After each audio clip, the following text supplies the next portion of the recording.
لوله کشی گاز، لوله کشی آب و مال مخابرات نخوابیده. آب برامون میاد ولی خب اصلا آب نمیبینیم. ما 3 نصف شب بلندش اینقدر پمپ و میش بزنی تا آب برات بیاد. ممنونم. آب اونجور از اون آب است که حالا مزه‌ش هم حالا خودتون میدونید چه مزه‌ای میتونه داشته. اهل کدوم روستا هستید؟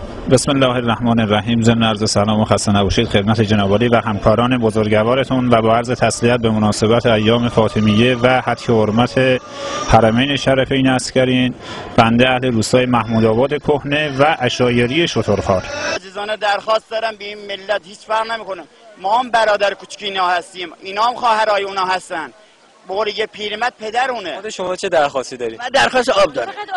من درخواست آب دارم. من فقط درخواست آب دارم. من نمیتونم یه زن ما نگهش میداریم، اعمال قانون میکنیم و متوقفش میکنیم، میخوابونیم و مجازاتش میکنیم. فرض من از خیلی شرایط دیگه هم باید بزنم، از خیلی وقت دیگه مثلا وای من قاطی کردم ببخشید. این منطقه رو به طور کامل برای بینندگان معرفی کنید و بفرمایید که محل دقیقاً کجا است. این والا شوچه شقایی الان چیزای خیلی مشکل داره. فارسی می صحبت می‌کنی؟ آره.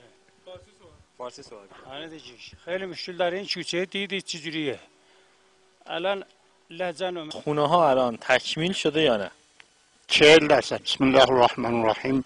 اشکال خودشونو جمع کنن بریزن تو یه مشنبه، وقتی میرن بیرون یه جای برن بریزن که دیگه زیاد کثیف نباشه. مردم ما مردم خوبی هستن، خیلی هم آدم خوبی هستن و خوبی از خود شما نباشه، ولی اینا رو این قربانی، آیا شما میدونید 27 خرداد ماه چه روزی هستش؟ روز جمعه است. 27 خرداد ماه 20 بهمن. شوراهای قبلی عمامه منم انداختن. نمیدونم شما حساب کن چهارباغ چقدر مصرف داره.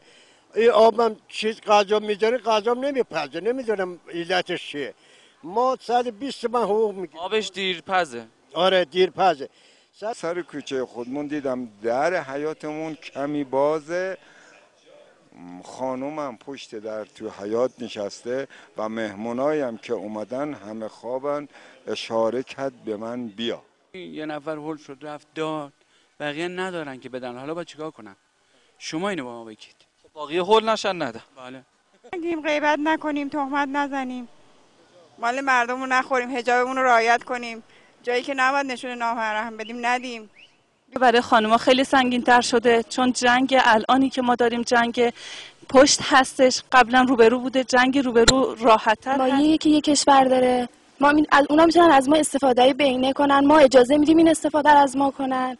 از زمانی هم که این مترو رو زدن، این پل زیر گذر رو زدن، چند تا دخترای ما رو، زنای ما رو، مردای ما رو لختشون کردن، صدمه بهشون زدن. حادثه‌ای که حتی 20 سال پیش هم اتفاق افتاده بود، بعضی از مسئولین ما رو بیدار نکرده. نه نکردن دیگه. اگه میکردن که اینطور یک کاری میکردن اینطور نمیشد. چند وقت این حمام مخروبه تو این منطقه است و چه مشکلاتی برای خود شما که ساکن این منطقه هستید به وجود آورد؟ بسم الله الرحمن الرحیم. سلام عرض میکنم خدمت حضار محترم و آقای شهرام و حاج آقا اینا تشریف آوردن اینجا از پاسگاه. شما هم زحمت کشیدین. ما بچه همینجا هستم. آقای که صحبت کردن خودتون رو معرفی فرمایید برام بفهمم شغل شما چیه؟ افغانستان ازم حضرت الله صافی زاده، بچه استان کاپیسا، شهرستان تگاو. آقا احتیاط چیز خوبیه؟ احتیاط خیلی چیز خوبیه، برای خانواده‌ام خوبه، اعتبار بزرگ احتیاطه. متشکرم.